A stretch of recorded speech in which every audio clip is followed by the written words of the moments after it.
With the help of the following information, complete the balance sheet of MNOP Limited.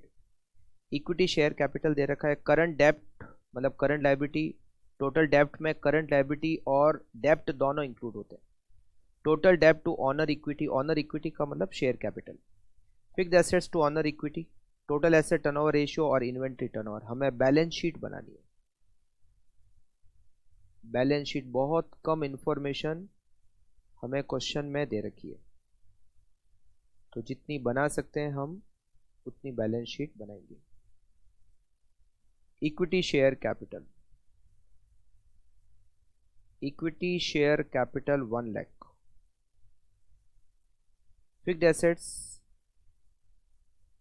Honour equity का 0.6 मतलब 1 lakh multiply by 0.6, 60,000 ये हो गया। फिर आएगा डेप्ट और करंट लायबिलिटी। करंट लायबिलिटी इधर आएगा करंट एसेट्स। करंट एसेट्स में यहां पर स्टॉक निकल जाएगा और बाकी हो जाएगा debtor and cash. Debtor and cash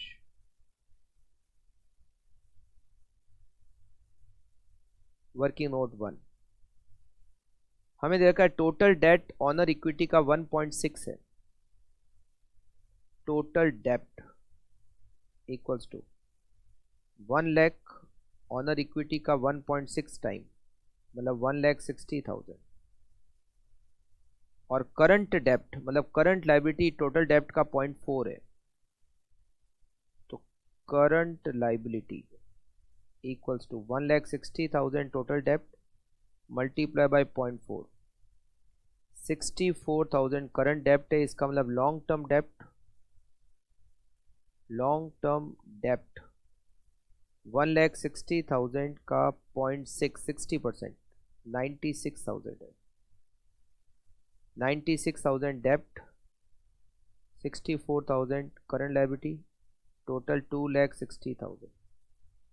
2,60,000 में 60,000 फिक्स्ड एसेट्स है तो 2 lakh current assets. Next inventory turnover, total asset turnover ratio दे रखा है 2 times. Total assets turnover equals to sales divided by total asset. ये दे रखा है 2 टाइम्स। सेल्स हमें नहीं पता मगर हमें टोटल एसेट पता है 2,60,000।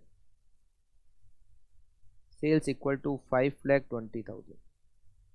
आगे रेशियो दे रखा है इन्वेंट्री टर्नओवर। वैसे तो इन्वेंट्री टर्नओवर में कॉस्ट ऑफ गुड्स सोल्ड आता है, बट क्वेश्चन में और कुछ डिटेल ही नहीं है, तो यहां पर आपको इन्वेंट्री टर्नओवर में सेल्स को लिखना पड़ेगा क्योंकि कोई डिटेल है ही नहीं क्वेश्चन में। Divided by stock.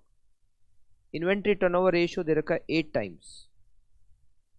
8 equals to 5,20,000 divided by stock.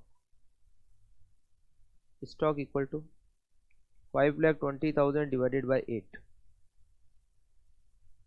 65,000। ये हो गया आपका 65। तो डेटर और कैश बैलेंसिंग फिगर 1,35,000 और ये आपकी बैलेंस शीट हो गई कंप्लीट।